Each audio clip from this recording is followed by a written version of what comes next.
Assalamualaikum warahmatullahi wabarakatuh. Selamat datang kembali di channel Mahir Trading Live. Pada kesempatan kali ini kita membahas tentang phishing ya. Phishing itu mengambil data ya. Ini sering terjadi di masyarakat di dunia maya.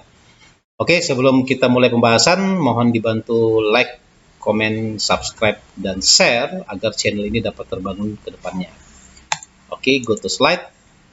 Apakah itu phishing? Phishing adalah sebuah jenis serangan cyber di mana seorang yang bermaksud jahat berlaku sebagai sebuah entitas atau bisnis yang baik untuk menipu masyarakat dan mengumpulkan informasi pentingnya dari seperti detail kartu kredit, username, kata sandi, dan lain sebagainya. Karena phishing mengikut sertakan manipulasi psikologis dan bertanggung jawab kepada kegagalan manusia dan bukan tergantung kepada perangkat keras atau perangkat lunak. Ini dianggap sebagai sebuah teknis jenis serangan rekayasa sosial. Umumnya serangan phishing menggunakan email penipuan yang memastikan pengguna untuk memasukkan informasi sensitif ke dalam sebuah situs penipuan. Email ini biasanya meminta pengguna untuk merubah kata sandinya atau untuk mengkonfirmasi informasi kartu kreditnya yang berujung ke sebuah situs palsu yang terlihat sangat mirip dengan yang orisinil. Tipe serangan-serangan phishing yang utama adalah phishing duplikat, clone phishing, phishing tombak, atau spear phishing, dan pharming ya. Serangan phishing juga terjadi dalam ekosistem mata uang digital, di mana seseorang dengan niat jahat mencoba untuk mencuri Bitcoin atau mata uang digital lainnya dari pengguna.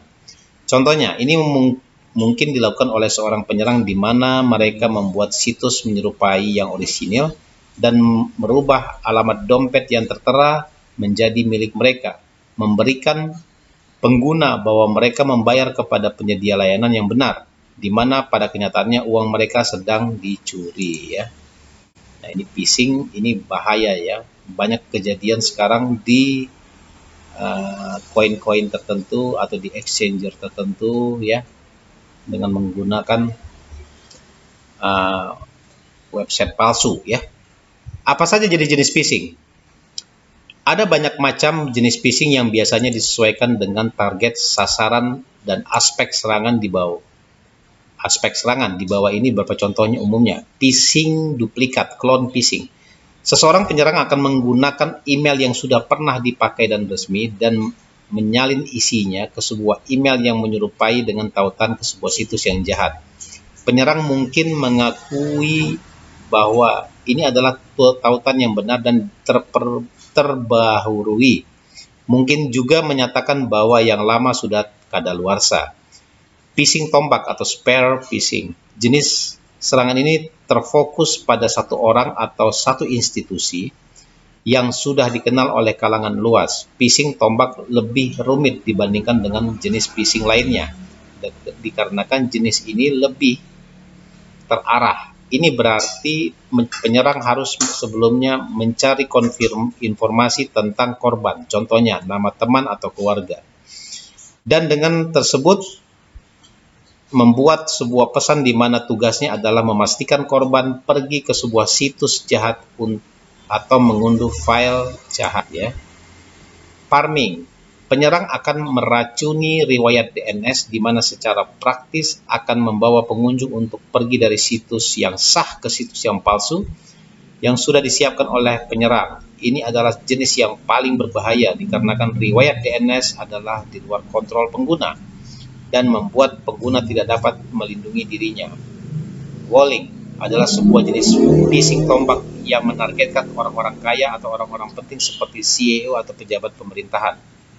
Pemalsuan email. Phishing email secara umum adalah komunikasi tiruan yang berasal dari perusahaan atau orang yang benar. Phishing email bisa disuguhkan kepada korban dengan tautan ke sebuah situs jahat, di mana penyerang mengambil informasi login dan PIN menggunakan cara yang sangat lihai dalam menggunakan halaman situs masuk. Halaman mungkin mengandung trojan, keylogger, dan skrip jahat lainnya yang dapat mencuri informasi pribadi. Pengalian situs. Pengalian situs mengirim pengguna ke URL yang berbeda dari yang diinginkan oleh pengguna. Penyerang mengeksploitasi kelemahan dan dapat memasukkan pengalian dan menginstal malware di dalam komputer pengguna. Typo squatting ya. Typo squatting membawa lalu lintas pengguna kepada sebuah situs palsu yang menggunakan bahasa asing. Typo umum atau verifikasi kecil dalam domain utama. Penyerang menggunakan domain untuk meniru antarmuka situs resmi dan mengambil keuntungan dari pengguna yang melakukan kesalahan mengetik atau salah membaca URL. Lubang pengairan. Dalam serangan lubang pengairan, penyerang memilih pengguna dan memastikan apakah situs yang paling sering dikunjungi. Penyerang memindai situs tersebut untuk mencari kelemahannya, dan jika memungkinkan, memasukkan skrip jahat yang didesain untuk menargetkan pengguna di lain hari. Peniruan dan hadiah. Peniruan dari figur penting dalam jejaring sosial adalah juga sebuah teknik yang dipakai dalam siasat phishing. Penyerang dapat meniru pemimpin penting dalam sebuah perusahaan, dan dikarenakan adanya pendengar yang mengikuti, mereka dapat saja mengiklankan sebuah pemberian hadiah atau melakukan penipuan lainnya. Korban penipuan tersebut dapat ditargetkan secara individual melalui proses rekayasa sosial yang ditujukan untuk menemukan pengguna yang dapat ditipu. Penipu dapat meretas akun terverifikasi dan memodifikasi nama untuk mengaku sebagai orang yang sesungguhnya. Dengan tetap memegang status terverifikasi tersebut, korban akan lebih cenderung untuk berinteraksi dan memberikan fee kepada orang penting, memberikan kesempatan kepada penyerang untuk mengeksploitasi informasi mereka. Baru-baru ini penyerang banyak menggunakan serambi seperti Slack, Discord, dan Telegram untuk tujuan yang sama, menipu percakapan, meniru individu, dan meniru layanan yang sah. Iklan berbayar. Ada taktik lainnya yang dipakai untuk phishing. Iklan palsu ini menggunakan domain yang sudah typo squat oleh penyerang dan dibayar untuk didorong dalam hasil pencarian. Situs-situs tersebut terdapat pada hasil pencarian utama ditujukan untuk perusahaan atau layanan yang sah seperti Binance. Situs tersebut dapat digunakan untuk mencuri informasi sensitif yang dapat termasuk detail masuk untuk akun pertukaran Anda. Aplikasi jahat. Menipu dapat juga menggunakan aplikasi jahat sebagai alat untuk menyuntik malware yang selalu memantau perilaku Anda dan mencuri informasi sensitif. Aplikasi tersebut dapat berbentuk pelacak harga, dompet, atau alat-alat yang berhubungan dengan kripto. Phishing teks atau suara. Phishing SMS, sebuah pesan berbasis teks, adalah sebuah jenis phishing, dan phishing adalah jenis phishing yang menggunakan suara atau telepon yang digunakan oleh penyerang untuk mencoba mengambil informasi sensitif. Bagaimana cara mencegah phishing? Berhati-hati. Perlindungan diri yang terbaik dalam menghadapi phishing adalah untuk berpikir secara kritis tentang email yang Anda terima. Apakah Anda menunggu sebuah email dari seseorang tentang sebuah masalah tertentu? Apakah Anda meragukan bahwa adanya informasi yang sedang dicari oleh seseorang yang bukan merupakan masalahnya? Jika ada keraguan, cobalah untuk mencari sosok pengirim dengan cara yang lain. Periksa konten. Coba untuk mengetik sebagian dari konten atau alamat email pengirim dalam mesin pencari untuk memeriksa apakah ada riwayat serangan phishing yang menggunakan metode spesifik tersebut. Cobalah cara lain jika Anda merasa menerima sebuah permintaan resmi untuk mengkonfirmasi detail akun Anda untuk sebuah bisnis yang Anda kenal. Cobalah mengerjakan hal itu dengan cara yang lain dibandingkan menggunakan tautan dalam email tersebut. Periksa URL.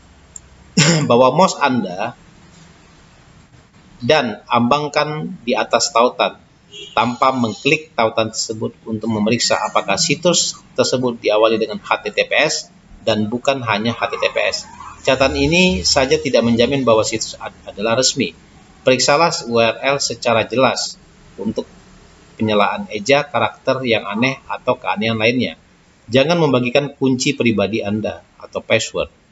Jangan pernah memberikan kunci pribadi yang dapat mengakses dompet Bitcoin Anda, dan bertindaklah dengan siaga untuk memastikan bahwa produk yang atau penjual yang Anda ingin berikan sebuah mata uang digital adalah benar.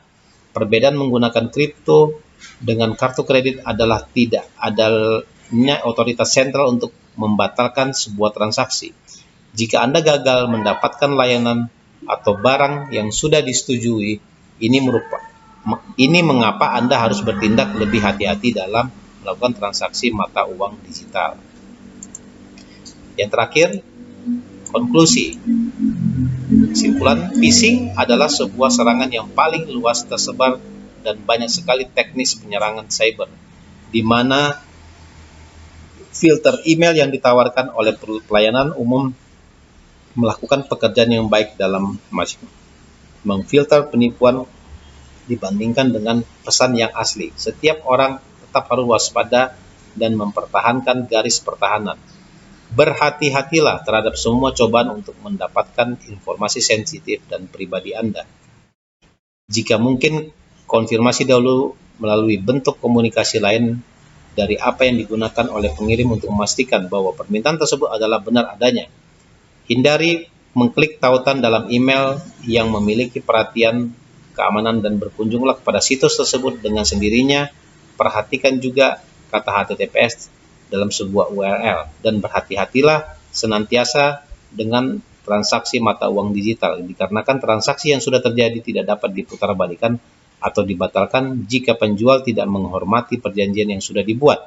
Selalu simpan kunci pribadi, password Anda, dan kata sandinya, dan jangan pernah memberikan kepercayaan untuk kunci tersebut kepada orang lain. Oke, itu informasi pengetahuan tentang phishing. Jadi teman-teman harus waspada ya terhadap banyak sekarang yang saya jelaskan tadi terjadi di depan Anda ya, di depan Android ataupun laptop. Oke, mohon dibantu untuk di follow akun media sosial ini. Semoga bermanfaat. Wassalamualaikum warahmatullahi wabarakatuh.